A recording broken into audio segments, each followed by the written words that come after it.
Rule number one for the national Uzbek pilaf cooking. For example, you are using 1 kilogram rice. You can using 1 kilogram carrot, and for 1 kilogram carrots you can using 300 gram oils. On the moment I am using 500 kilogram rice and 500 kilogram carrot and 150 grams oils. In the two onions and meat how you want, how you can using. Первое правило для того, чтобы использовать, чисто готовить национальный узбекский плов, например, если вы используете килограмм риса, вы должны использовать килограмм морковки и примерно 300 грамм подсолнечного масла. Или другого масла какого-нибудь, курдючее масло можно использовать, или другое. 2 лука и мясо по желанию. Я сейчас в данный момент использую 500 грамм риса, 500 грамм морковки, 150 грамм масла. 2 лука и примерно около 300 грамм мяса.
Carrots should be sluggish. Carrots should be sluggish. Морковка должна быть вялой, как видите, она полностью вялая.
National Uzbek plate is clay plate.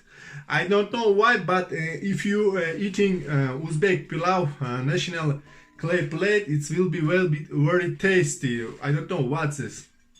Uzbekistan's national clay plate. Я не знаю почему, но узбекский плов очень вкусно, когда он находится в национальном блюде, нашей национальной тарелке, сделанной из глины. Речтанская глина, не знаю почему, но в ней плов получается очень вкусным.